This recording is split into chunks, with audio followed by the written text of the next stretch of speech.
Subscribe to our YouTube channel and press the bell icon to get the latest updates.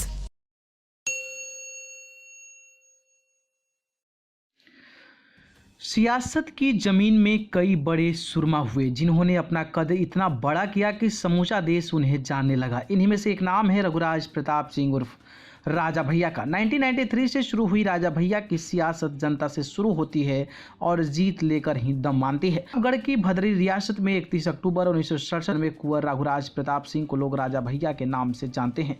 राजा भैया का एक नाम तूफान सिंह भी है। राजा भैया के दादा राजा बजरंग बहादुर सिंह भी बड़ा नाम थे, लेकिन राजा भैया के पिता उदय प्रताप सिंह का मानना था कि अगर उनका बेटा पढ़ लिख जाएगा तो उसके अंदर से राजाओं वाली ठसक खत्म हो जाएगी।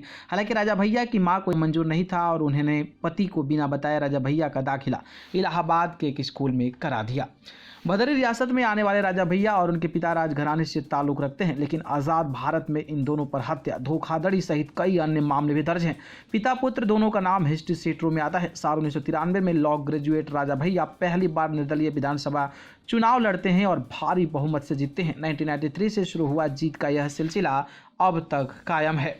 साल 1996 में कल्याण सिंह राजा भैया के गढ़ कुंडा पहुंचे और उन्होंने नारा दिया कि गुंडा विहीन कुंडा करो, ध्वज उठाए दो हाथ। लेकिन समय का चक्र ऐसा घुमा कि साल भर बाद ही वह कल्याण सिंह सरकार में मंत्री बन गए। लेकिन 2002 में भाजपा विधायक पूरन बुंदेला ने राजा भैया पर अपहरण व धमकाने का केस दर्ज कराया। इसके बाद तत्कालीन सीएम मायावती ने उन पर पोटा एक्ट लगाकर जेल में भेज दिया।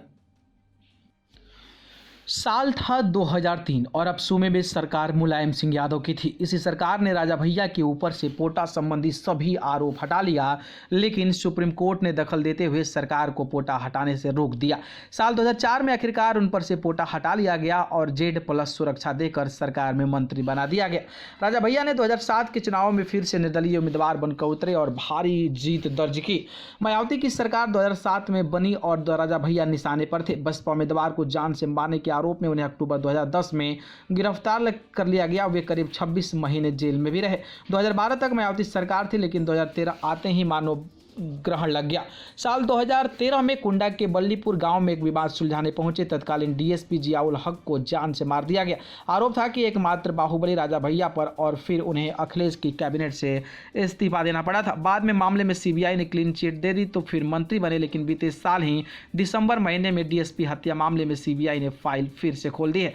अब राजा भैया ने जनसत्ता दल के नाम से एक पार्टी बनाई है और आगामी विधानसभा चुनाव में वो अपनी पार्टी से कुंडा से चुनाव लड़ेंगे। बता दें कि उनकी पार्टी का चुनाव चिन्ह आरी छाप है। न्यूज रूम से न्यूज लाइव की रिपोर्ट।